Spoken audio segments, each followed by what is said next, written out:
Yang terhormat Bapak Kepala Sekolah SD Negeri Nyanglan dan yang kami hormati Bapak Ibu peserta seminar pada kali hari ini. Acara pertama kita akan menyanyikan lagu Indonesia Raya. Untuk itu dimohon untuk Bapak dan Ibu peserta dimohonkan berdiri ya. Untuk para petugas silakan.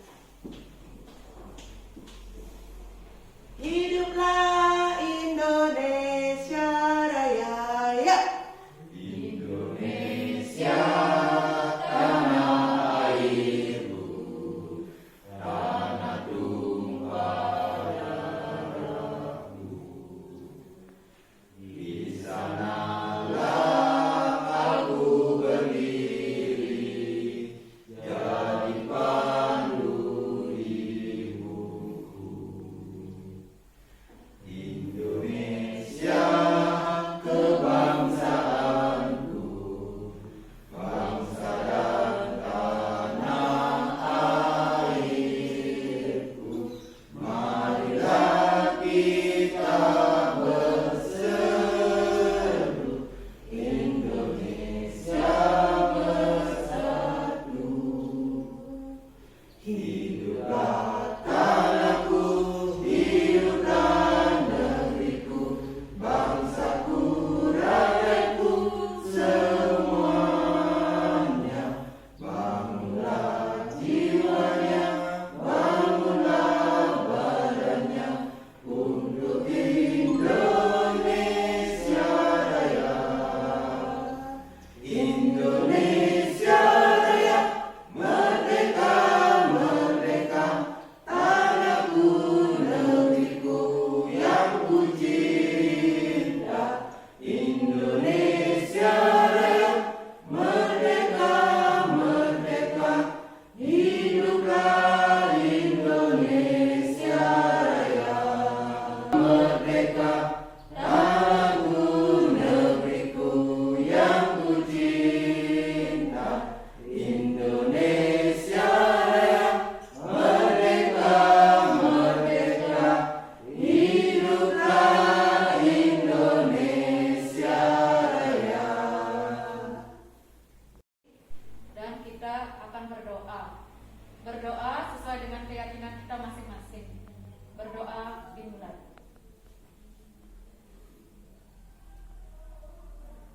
Berdoa selesai. Untuk acara yang ketiga yaitu sambutan dari Bapak Kepala Sekolah SD Negeri Nyanglan. Sekaligus beliau akan membuka acara seminar ini secara resmi. Untuk Bapak, waktu dipersilakan. Peserta seminar, adapun tujuannya ini seminar berjalan dengan lancar dan baik, yang menjadi tuntutan atau tugas dari calon guru. Sebelum mari kita mengaturkan penganjali umat. Om Swastiastu. Om Swastiastu. Pertama-tama mengucapkan terima kasih kepada calon guru penggerak seminar ini, termasuk juga peserta, teman-teman yang sudah melibatkan. Semoga kedepannya dengan adanya program ini, guru penggerak dengan tema budaya positif di sekolah, nanti berkaitan dengan sekolah kita bekerja sama di dalam menjalankan tugas, keterlibatan guru, siswa, orang tua, termasuk juga komite, dan tujuannya adalah kita mengembangkan budaya positif. Positif dalam artian untuk meningkatkan mutu sekolah di SDN Nyanglan. Dengan adanya perwakilan dari guru kita, moga-moga ke depan ada yang meneruskan sehingga sekolah kita bisa berbenah. Nah, nanti sasaran paling utama adalah kepada siswa. Kita berpihak kepada siswa di dalam pembelajaran, sehingga kedepannya diharapkan tidak ada lagi kekerasan, tindakan yang menyakiti anak, termasuk juga tidak ada. Karena intinya budaya informasi kepada Niki termasuk rekan-rekan dari peserta memberikan yang terbaik untuk memotivasi, memberikan semangat apa yang didapatkan oleh Pak Putu melalui berbagi, sehingga kedepannya kami atau rekan-rekan peserta bisa menteladani atau mengikuti arahan dari Pak Putu. Nah, dari tiang kami ke acara lagi untuk seminarnya, semoga berjalan dengan tertib dan aman dan terlaksana dengan baik. Nah, dengan hari ini dari Rabu seminar ini tiang buka. Semoga Pak Eka memberikan yang terbaik dan apa yang didapatkan selama ini dikasih pada rekan-rekan yang di seminar. Ini yang tutup dengan organisasi. Seminar dibuka. Nah, itulah sambutan dari Bapak Kepala Sekolah yang sekaligus membuka acara seminar kita pada pagi hari ini. Nah, sekarang kita akan masuk ke acara inti, di mana acara inti ini akan langsung menyampaikan materi dari Bapak narasumber kita. Apa perlu yang baca? Nah, nama beliau adalah Putu Agus Eka Putra SPD SD. Tempat tanggal lahir beliau Muncang 17 Juni 1981. Alamat beliau Desa Muncang, Kecamatan Selat, Kabupaten Karangasem. Adapun riwayat pekerjaan beliau, pada tahun 2003 beliau sebagai guru kontrak di SD Negeri 2 Muncang. Dan pada tahun 2005 beliau diangkat sebagai CPNS di SD Negeri 3 Getakan. Dan tahun 2013 sampai sekarang beliau menjadi guru di SD Negeri Nyanglan. Itulah biodata dari Bapak narasumber kita hari ini. Untuk Bapak narasumber, waktu dan tempat kami terima kasih atas waktunya. Pertama, yang terhormat Bapak Kepala Sekolah SD Nyanglan yang sudah memberikan tempat dan mengizinkan kita seminar di sini. Kedua, peserta seminar yang hormati. Nantinya dalam seminar ini mudah-mudahan apa yang menjadi materi dan sajian dari dia bisa bermanfaat dan bisa diterapkan di.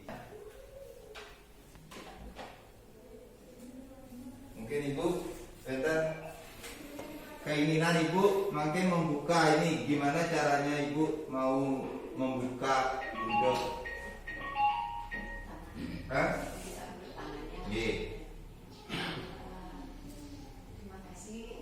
Sebelumnya tangan yang ditumpahkan Bapak guru penggerak itu, apakah kita suruh minta Bapak penggeraknya langsung membuka? Meminta. Iya. Ya, Terima kasih. Ibu ada istilahnya meminta untuk dibukakan. Dibukakan. Ada cara lain lagi? Misalnya nggak mau dia, bagaimana nanti caranya? Apakah dengan memaksa? Nah, kan bisa aja kan? Bisa saja dengan memaksa harus dibuka gitu, harus diambil. Nah, sebelumnya itu, kenapa tiang berdoa kayak ini? Di nanti pembahasan ini budaya positif di lingkungan sekolah. Bagaimana nantinya cara kita untuk membudayakan lingkungan sekolah dari terkecil dulu. Misalnya dari murid kita di kelas, kita juga di kelas. Bagaimana kita mengelola kedisiplinan di kelas dulu. Kedua, baru menyangkut ke lingkungan sekolah. Itu yang nantinya akan tumbuh menjadi budaya positif di lingkungan sekolah. Nah, pada dasarnya budaya positif atau ekosistem positif di lingkungan sekolah menurut Ki Hajar Dewantara, Bapak pendidikan kita, guru-gurunya mungkin muridnya itu semua sama, padahal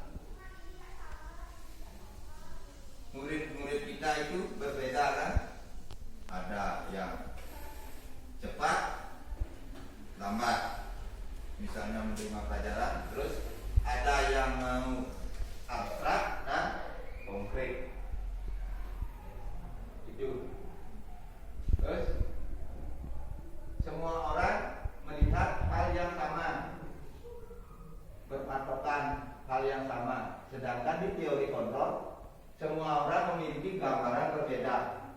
Semua murid memiliki gambaran yang berbeda-beda.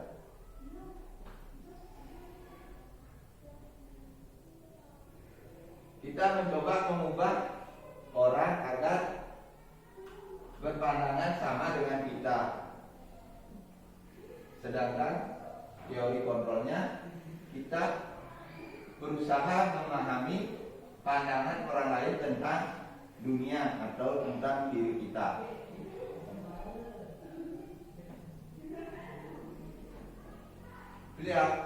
Perilaku buruk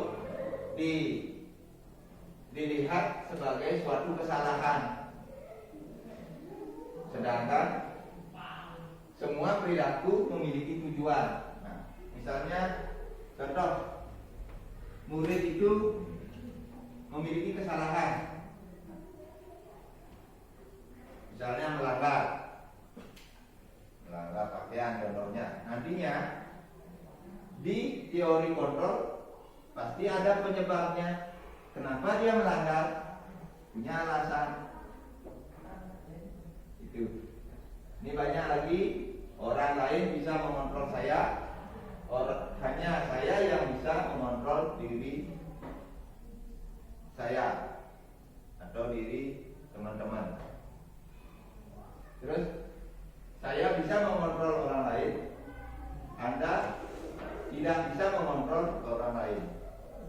Tidak bisa saya mengubah karakter teman yang lain. Misalnya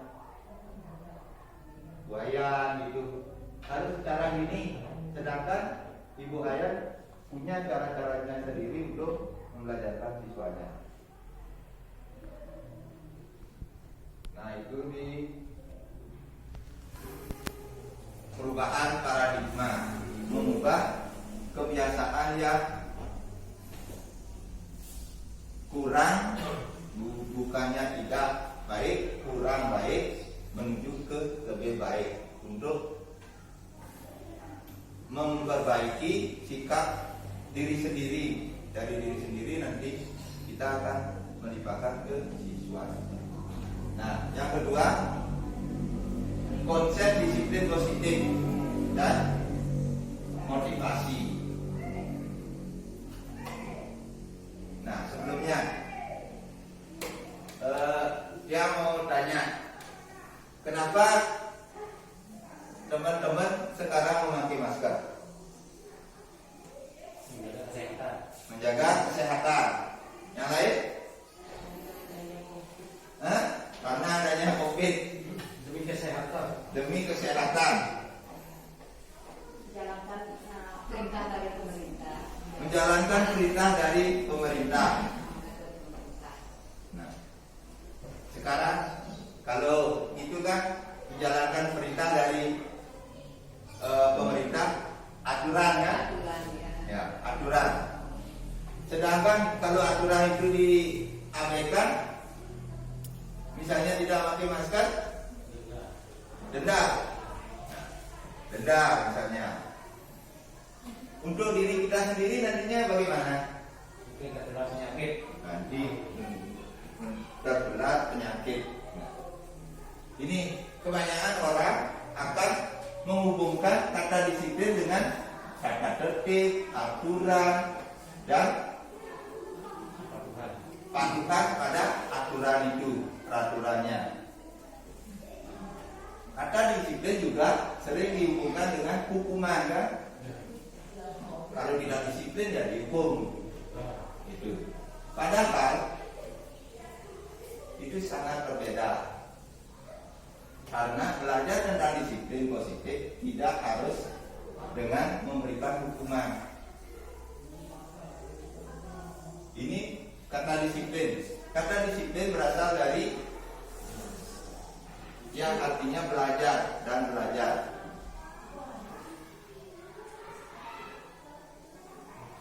Makna asal kata dari kata ini, kata disiplin, diri dari murid-murid di waktu zaman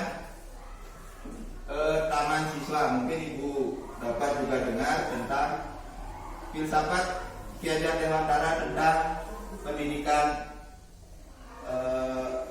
zaman dahulu. Sebelum merdeka, Ki Hajar Dewantara kan membuat taman siswa untuk semua orang, bukan hanya untuk pribumi atau bangsa Belanda. Itu. Ini namun banyak budaya kita makna bahwa disiplin telah berubah menjadi suatu yang dilakukan oleh seseorang pada orang lain untuk mendapatkan kepatuhannya. Kayak tadi ibu bilang aturan, dibilang itu. Nah, itu. Kecenderungan umum adalah menghubungkan kata disiplin dengan ketidaknyamanan, bukan dengan apa yang kita harus hargai atau capai suatu tujuan yang mulia. Kayak tadi, kenapa kita memakai masker? Demi keselamatan kita, kesehatan kita.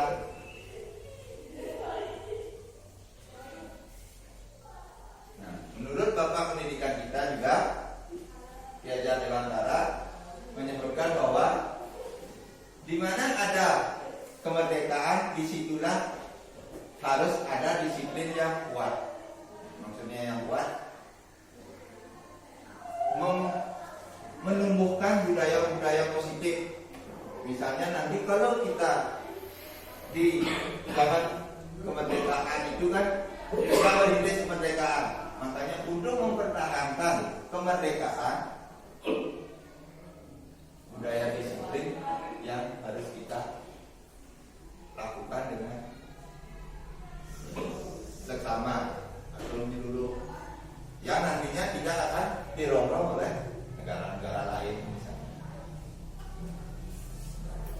Nah, yang ketiga, ada 3 motivasi perilaku manusia. Sebelum kita berinjak tentang bagaimana mendisiplinkan siswa nantinya, bagaimana mempengaruhi siswa biar tidak gagal. Satu, untuk menghindari ketidaknyamanan atau hukuman. Misalnya kita membuat aturan, sedangkan murid-muridnya tidak bisa melaksanakan. Oh, biar gini, muridnya berpikir biar tidak dihukum aja, kita ikuti aturan itu. Nah, ini adalah tindakan terendah dari motivasi perilaku manusia. Biasanya orang yang motivasi perilakunya untuk menghindari hukuman atau ketidaknyamanan akan bertanya, apa yang akan terjadi apabila saya tidak melakukannya? Misalnya tidak melanggar, tidak akan dimarah atau tidak akan dihukum.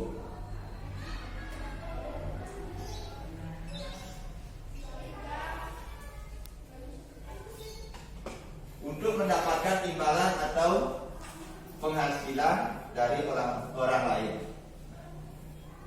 Motivasi mungkin kita juga wajar berpikir kayak ini.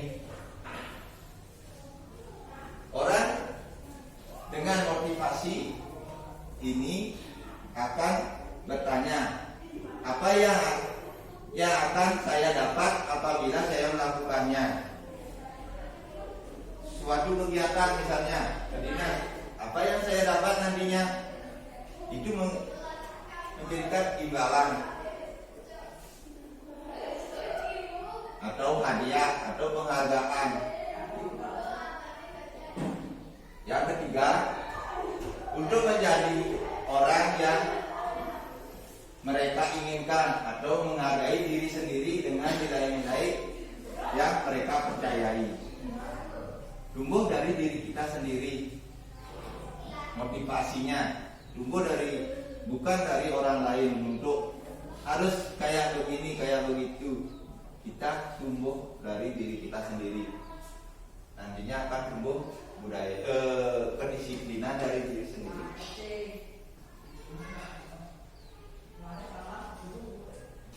Orang dengan motivasi ini akan bertanya,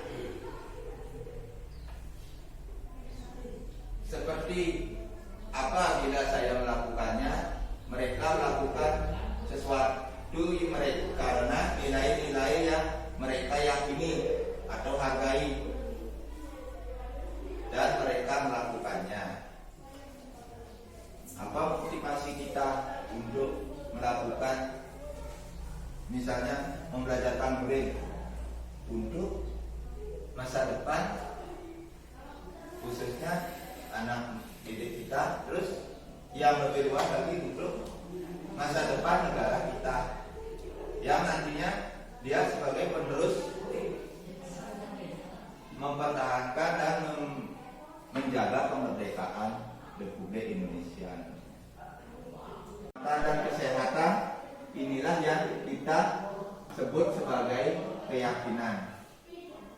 Dengan memakai masker, saya yakin saya akan terhindar dari penyakit COVID. Dengan memakai helm, saya yakin dalam berkendara saya tidak akan terluka di kepala. Keyakinan kan? Itu menumbuhkan keyakinan di kelas.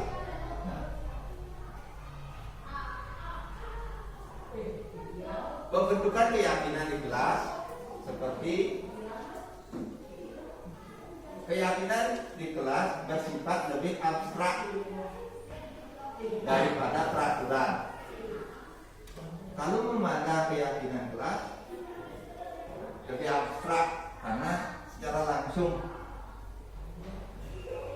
saya sudah menerapkan di kelas 4 apa keyakinannya, mulai dari kesepakatan kelas.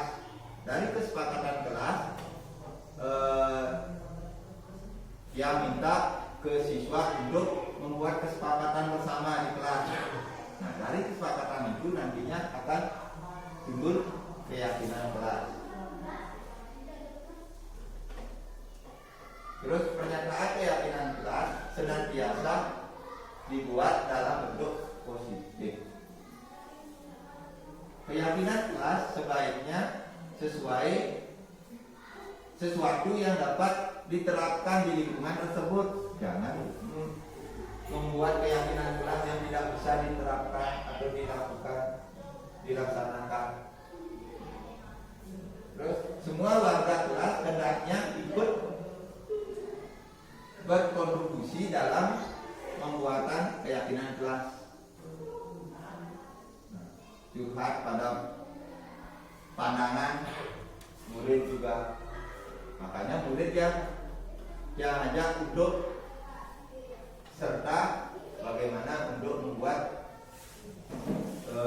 kesepakatan kelas yang nantinya menjadi keyakinan kelas di kelas 4.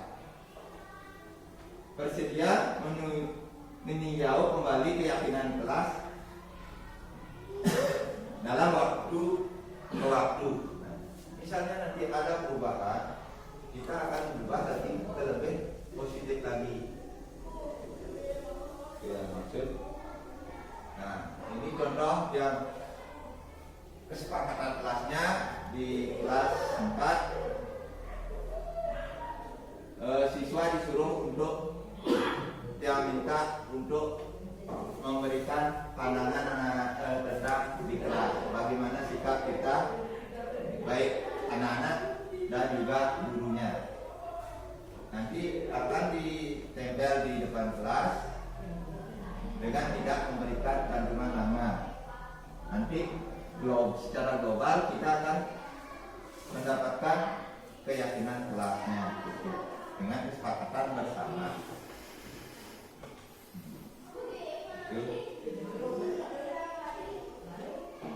Nah, contohnya kayak ini kesepakatan kelas. Bagaimana kita bersikap di kelas? 1. Kami menjaga ketertiban dan kebersihan kelas setiap saat. Dari nomor 1 ini keyakinan bukan aturan, karena aturan hanya pembuatannya itu satu pihak, sedangkan ini semua pihak, dan melakukan kegiatannya ini semua, termasuk kita juga menjaga kebersihan di kelas nantinya. Terus kami belajar dengan antusias dan penuh percaya diri, menumbuhkan ini kepercayaan diri anak-anak nantinya.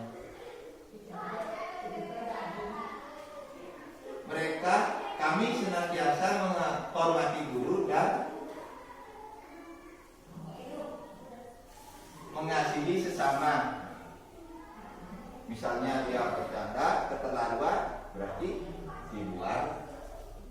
Ini jadinya kita tanyakan kenapa. Terus yang nomor 4, kita bersaudara dan saling membantu jika ada teman yang memerlukan bantuan. Ini dalam pelajaran berkelompok misalnya, saling membantu, saling memberikan tugas. Kedua juga misalnya dalam piket kelas itu. Nah ini juga sama, kesepakatan kelas. Kalau keluar minta izin. Makan dan minum sambil duduk. Mungkin di contoh yang di TK kayaknya mungkin kesepakatan kelas, makan bersama tanpa tepat pada waktunya, menjaga kebersihan, berbicara sopan, bekerja sama dan tolong menolong, saling menyayangi. Kalau bertanya, tunjuk jari. Itu contoh-contohnya kesepakatan kelas yang nantinya akan menjadi keyakinan kelas.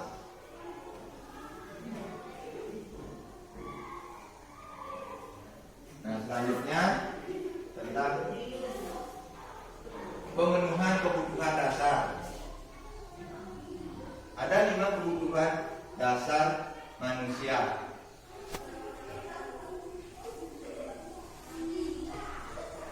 Kebutuhan untuk bertahan hidup. Mungkin semua kan ingin bertahan hidup. Itu kebutuhan kita sebagai manusia. Yang kedua, cinta dan kasih sayang, kebutuhan untuk diterima.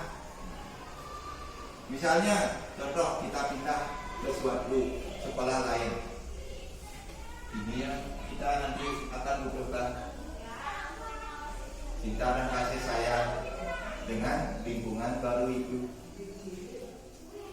Terus penguasaan, kebutuhan pengakuan dan kemampuan atas kemampuan.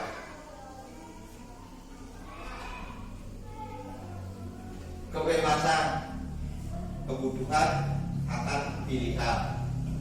Misalnya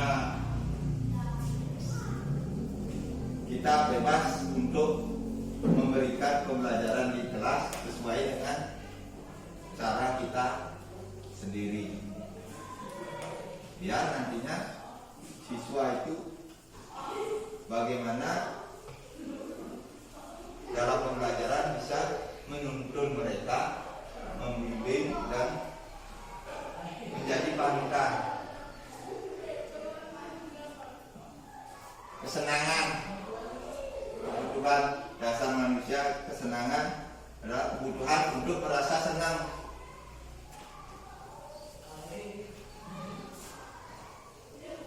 Nah ini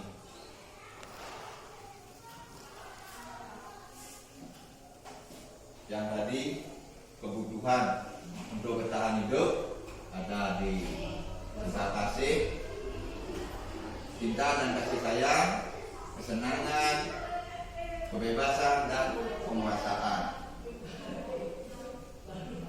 Nah, yang tadi ada 5 kontrol, 5 posisi kontrol untuk manusia. Penghukum. Kenapa penghukum? Seorang penghukum biasa menggunakan hukuman fisik atau maupun verbal.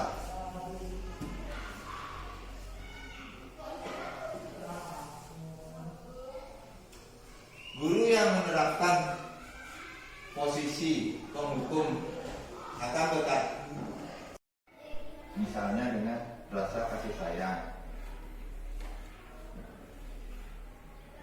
Posisi teman pada guru dengan murid bisa positif, bisa negatif. Nanti misalnya kita mengajak siswa memeluk, kadang juga ada positif dan negatifnya di mata orang lain itu. Dan sering juga berkata-kata untuk teman ini, ayo bantulah, misalnya demi bapak. Contoh, suruh dia melanggar ini ke dalam orang tuanya, itu contohnya. Ayo ingat, tidak bantuan bapak selama ini. Selama ini bapak sudah memberitahu berkali-kali, anak masih saja begitu. Itu lembut perkataan sebagai teman. Ya sudah, kali ini tidak apa-apa. Nanti ibu bantu bersihkan. Misalnya dia mengamur-amurkan apa. Itu perkataan kita sebagai teman. Sebagai monitor atau pemantau. Monitor berarti mengawasi gerak-gerik siswanya. Pertanyaan yang diajukan seorang pemantau, parameternya apa? Akan bertanya kayak itu. Apa yang telah kamu lakukan? Terus sanksi apa yang nantinya akan kamu dapatkan? Itu guru sebagai pemantau. Sebagai manajer, posisi terakhir dalam manajer, posisi mentor, di mana guru berbuat sesuatu bersama dengan murid, berbuat bersama, mempersilahkan murid mempertanggungjawabkan perilakunya, mendukung murid agar dapat menemukan solusi atau permasalahan pada dirinya sendiri. Dengan kata-kata apa yang kita yakini, kayak kesepakatan yang tadi kita buat keyakinan kelasnya itu, kembali ke keyakinan kelas. Apa yang kita sudah sepakati di kelas itu kata-kata untuk manajer. Apakah kamu meyakininya? Apakah kamu benar yakin dengan apa yang kamu lakukan? Jika kamu yakin, apa kamu bersedia memperbaikinya, mengakui kesalahannya, nanti dengan dari dirinya sendiri tumbuh memperbaikinya. Jika kamu memperbaiki hal ini, menunjukkan apa tentang dirimu, bagaimana tentang dirimu, lalu nanti melakukan hal yang berbeda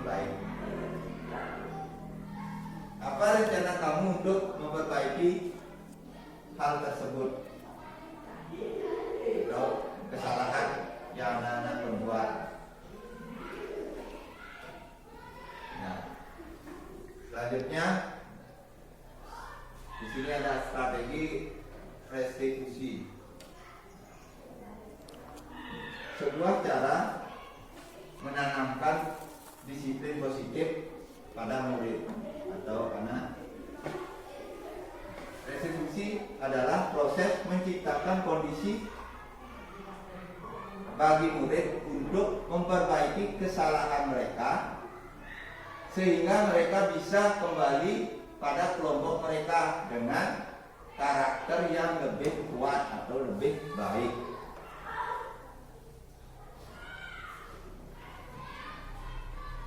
Ciri-ciri restitusi yang membedakannya dengan program disiplin lainnya. Restitusi bukan untuk menebus kesalahan, namun untuk belajar dari kesalahan. Restitusi memperbaiki hubungan. Restitusi adalah tawaran, bukan paksaan. Restitusi menuntut untuk melihat ke dalam dirinya. Restitusi mencoba kebutuhan dasar yang mendasari tindakannya. Kebutuhan dasar yang tadi, yang ini, misalnya bersalah, kenapa dia bersalah? Kenapa dia melanggar? Nah, itu kebutuhan dasarnya. Misalnya karena tidak punya pakaian saya sudah robek. Itu kebutuhan dasarnya. Restitusi diri adalah cara yang paling baik. Nah, itu restitusi dari dirinya sendiri atau dari kita sendiri, nantinya akan tumbuh ke orang lain. Nah, ini Dr. William Blair menyatakan orang yang bahagia akan mengevaluasi dirinya sendiri. Orang yang tidak bahagia akan mengevaluasi orang lain. Nah, itu. Ada 3 tahapan evaluasi diri. Saya tidak suka cara saya berbicara padamu, pada kamu. Yang kedua, kesalahan yang saya lakukan adalah saya sebenarnya punya informasi yang kamu butuhkan.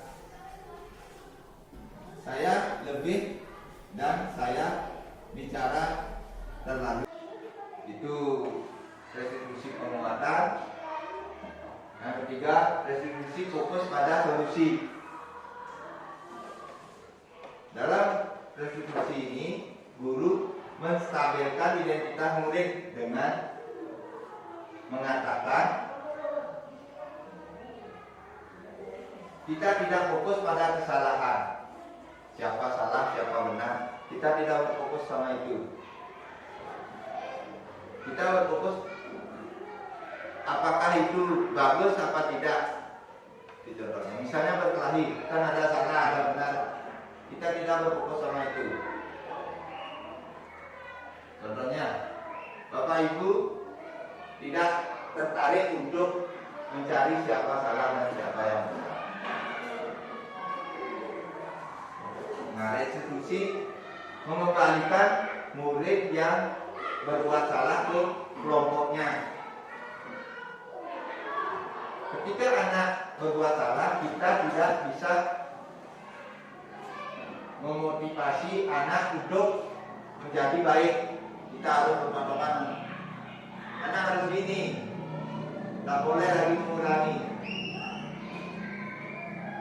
Kita hanya bisa menciptakan kondisi agar mereka bisa melihat ke dalam dirinya sendiri. Ya, tadi juga mengembalikan dia apa kesalahan dia, sehingga nanti dari dirinya dia tumbuh untuk memperbaiki.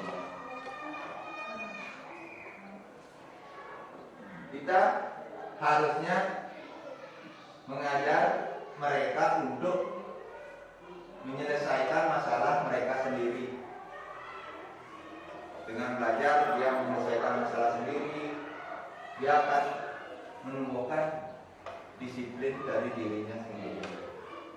Terus berusaha mengembalikan mereka ke kelompok mereka dengan karakter yang lebih kuat. Dia tidak nanti kalau kita nanti mau hukumnya misalnya di kelas kita membawa ke kantor, karakternya dia nanti akan beda. Misalnya nanti di kelas minder, bagaimana kita biar enggak dia terpojok dengan kesalahan itu di hadapan teman-temannya. Nah, ini ada dari Jan Jason dalam buku Restitution telah merancang sebuah tahapan untuk mengubah para guru atau orang tua dalam melakukan sebuah atau menyampaikan anaknya untuk melakukan restitusi dengan nama segitiga restitusi. Nah, langkah-langkahnya dan teorinya menstabilkan identitas. Teorinya itu kita semua akan melakukan hal baik terbaik yang bisa kita lakukan. Apa yang nantinya menjadikan lebih baik. Terus validasi tingkat tindakan yang salah, memvalidasi. Caranya semua perilaku memiliki alasan. Semua kesalahan pasti ada alasannya. Menanyakan keyakinan yang dibuat. Kita semua memotivasi untuk motivasi internal di kelas itu.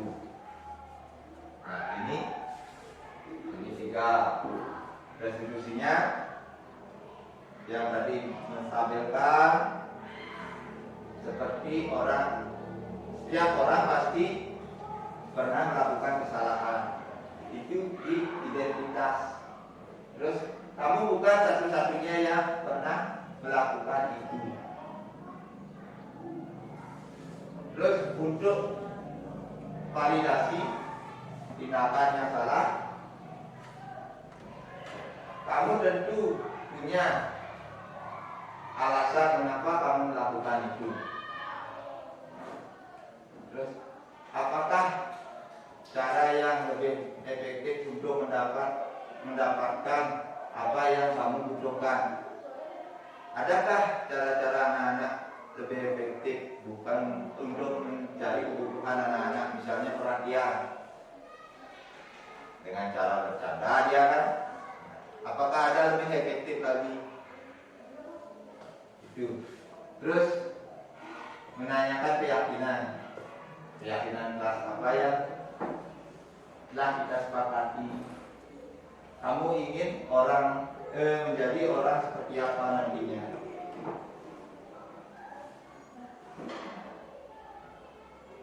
Nah, tadi menstabilkan identitas. Anak-anak akan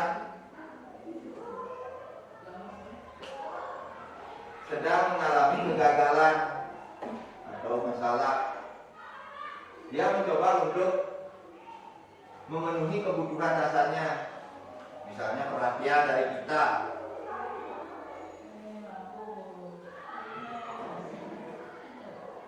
Sebaiknya kita dengan kalimat berbuat salah itu tidak apa-apa. Tidak ada manusia yang sempurna. Saya juga pernah melakukan kesalahan seperti itu.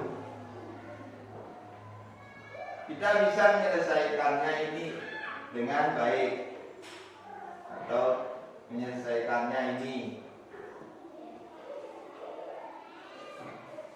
Bapak Ibu tidak tertarik Bapak tidak tertarik mencari siapa salah dan atau siapa yang benar, tetapi Bapak ingin mencari solusi dari permasalahan anak-anak.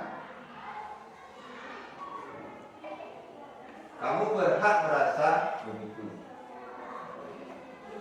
Mungkin dengan cara perhatiannya yang cara-cara anak-anak sendiri, kan ada yang salah, ada yang bagus. Apakah kamu sedang menjadi teman yang baik buat diri kamu sendiri? Nah, validasinya tindakan. Setiap tindakan kita dilakukan dengan suatu tujuan, yaitu memenuhi kebutuhan dasar. Kalau kita memahami kebutuhan dasar, apa yang mendasari sebuah tindakan, kita akan bisa menemukan cara-cara yang efektif untuk menemukan kebutuhan tersebut.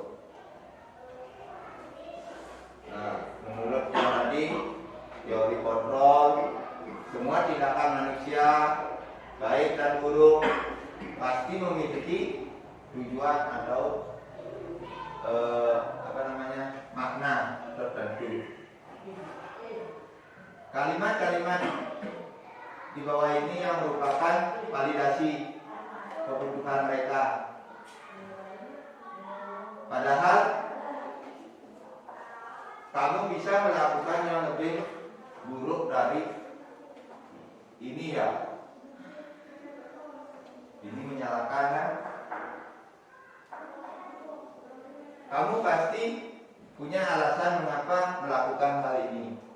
Validasinya, kamu patut bangga pada diri kamu sendiri karena kamu telah melindungi sesuatu yang penting buat kamu.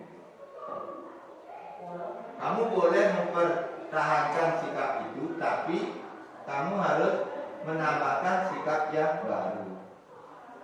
Seperti itu kata-kata di validasi. Terus yang terakhir, menanyakan keyakinan. Mungkin tadi itu tentang apa kesepakatan kita di kelas. Mungkin pertanyaan-pertanyaan yang diajukan, apa yang kita percaya sebagai kelas dan keluarga.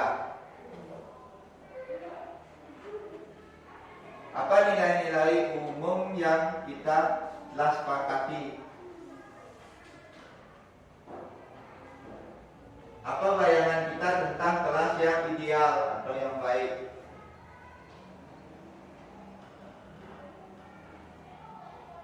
Kamu mau jadi orang seperti apa nantinya? Nah, itu. Intinya, dari peraturan kelas, peraturan dari diri sendiri, baik dari diri sendiri gurunya, dari diri sendiri siswanya, nanti akan membentuk keyakinan kelas yang nantinya akan menjadi budaya positif.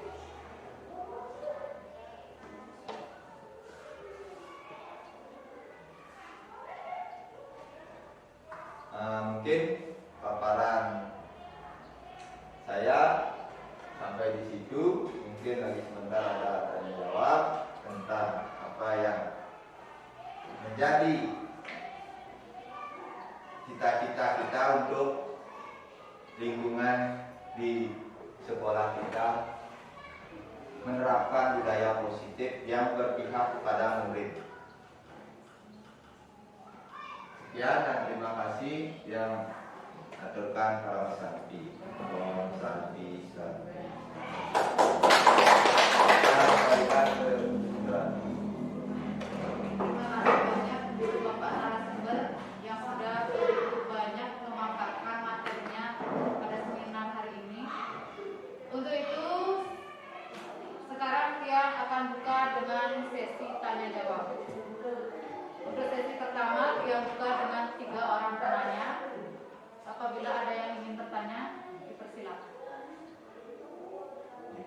terima kasih atas waktu yang diberikan kepada saya. Agar saya menemani Maya Supriyanti, saya mau bertanya kepada Bapak Saudara Suman. Bapak, saya mau bertanya, seandainya keyakinan kelas yang tadi Bapak paparkan, bagaimana cara kita menemukan keyakinan kelas di kelas kita sendiri, misalnya? Menumbuhkan keyakinan kelas di kelas sendiri. Ya, sudah Ibu. Ada lagi yang ingin bertanya? Ya, Bapak. Ya, terima kasih atas waktunya. Tadi pemaparan Pak Eka sudah sangat baik sekali dan itu menunjukkan pikiran positif atau lingkungan positif di sekolah itu sangat baik dari teori maupun dari pemaparan tadi. Itu yang saya ingin tanyakan ya, bagaimana caranya? Pertama dulu di kelas kita misalnya banyak contohnya di kelas rendah ada banyak karakter siswa dan siswa itu baru mulai belajar dan mengenal dirinya sendiri. Dari teorinya Dr. William Glasser, guru tidak boleh memaksakan upaya. Dari kita tumbuhkan keyakinan dari dirinya sendiri dulu. Nah, makanya dia tadi terapkan apa yang anak-anak inginkan di kelas. Nah, silakan anak-anak membuatnya sendiri. Apa yang anak-anak inginkan di kelas. Nanti satu persatu akan berbeda kan. Nah, dari perbedaan itu nanti akan tumbuh. Tidak mungkin akan dia menulis saya ingin bermain. Kemungkinan saya akan belajar tepat waktu, mungkinan itu. Kalau melanggar dihukum, ada yang bisa, ada juga menjawab kayak itu. Dengan semua beragam itu kita sepakati sekarang yang mana untuk kebaikan anak-anak dan kebaikan gurunya. Sepakatan bersama nanti itu. Oh ini yang bagus Pak. Oh ya ini kita jalankan, terapkan. Ya, kita tidak memaksa kan? Nah, kita tidak memaksa itu apa yang harus dilakukan, tapi tumbuhnya dari diri sendiri siswanya yang nantinya akan bisa dijalankan dengan baik. Misalnya kayak tadi ada permasalahan nanti kita kembalikan ke keyakinan kelas itu. Makanya ada waktu bisa dirubah keyakinan kelas itu sesuai dengan kebutuhan. Misalnya zaman sekarang juga lama tidak dipakai Pak, jadinya keletan ya kan. Itu kan beragam ini alasan siswanya. Dari situ kita ubah itu keyakinan kelasnya. Apa yang kita nantinya akan untuk masa ini kita bisa pakaian bebas tapi rapi. Itu. Misalnya nanti biar nanti dia bebas pakaiannya tidak rapi, misalnya tidak berkerak. Mungkin itu paparan yang untuk yang pertama. Mungkin ada pertanyaan lagi.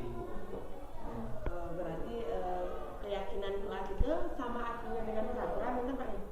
Yakin pasti aturan itu? Keyakinan kelas memang itu kalau kita pakai aturan pasti pola pikirnya itu harus kita laksanakan kan kita, karena yang membuat kemungkinan 1-2 orang. Kalau keyakinan kelas dasarnya dari kesepakatan kelas itu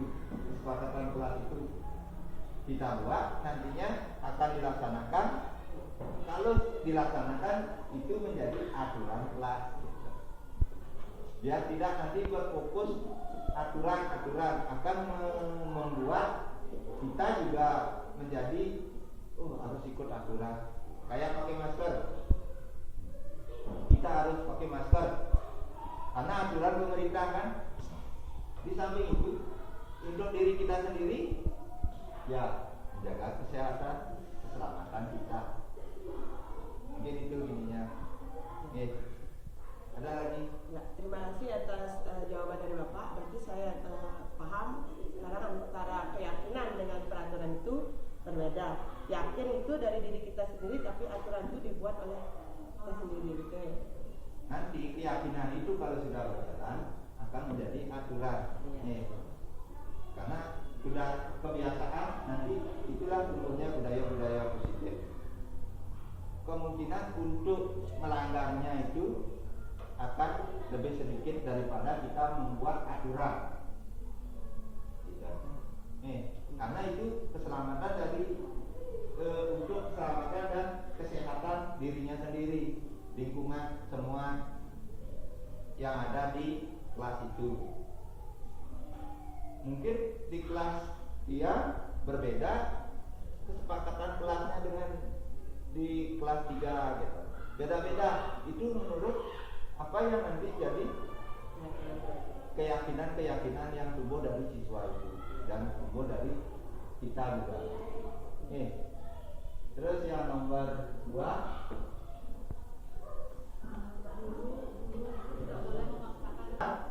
yang tidak bisa baca baru bisa baca dan baca-baca contohnya. Nah, nanti yang tidak bisa baca bagaimana kita untuk menambahkan modul minatnya dia dengan cara belajarnya kayak gimana? Misalnya dengan dia bermain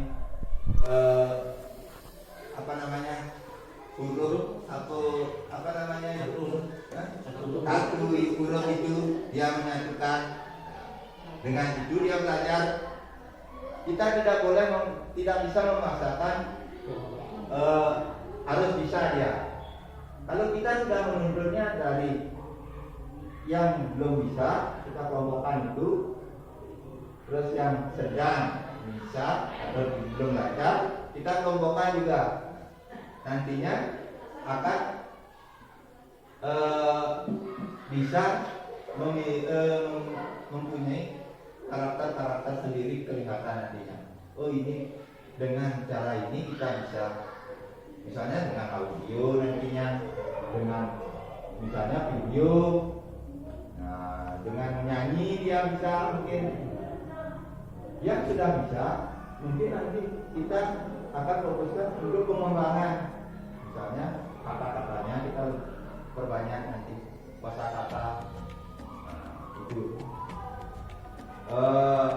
memang tuntutan kita sekarang satu, di dalam merdeka belajar kita tidak boleh memaksakan kehendak kita, misalnya harus klasikal ini semua, karena setiap individu siswa ada yang senang dengan cara belajarnya dia dengan keterampilan, misalnya dengan menghitung kita pakai stick es krim gitu kan, menarik ya. Oh, ini apa namanya, stick es krim. Oh, sering anak-anak beli ya? Oh, sering. Oh ya. Nah, itu baru kita, oh berapa jumlahnya ini? Nah, contohnya kayak itu. Apa yang membuat murid kita senang, dari sana kita lakukan, tanamkan pembelajaran. Oke. Entar balik untuk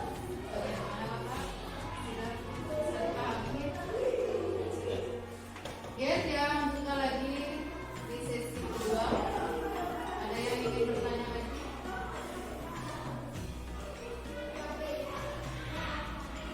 Tidak. ini budaya positif di lingkungan kelas yang kita kelola nantinya akan di lingkungan sekolah dan juga bisa ke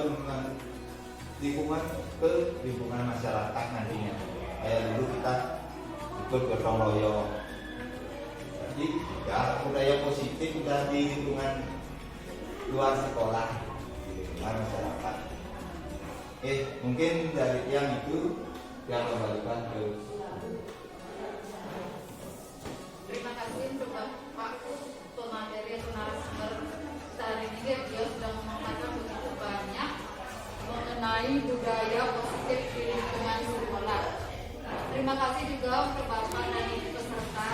Semoga pada seminar ini memberikan pengetahuan mengenai budaya positif dan bisa diterapkan di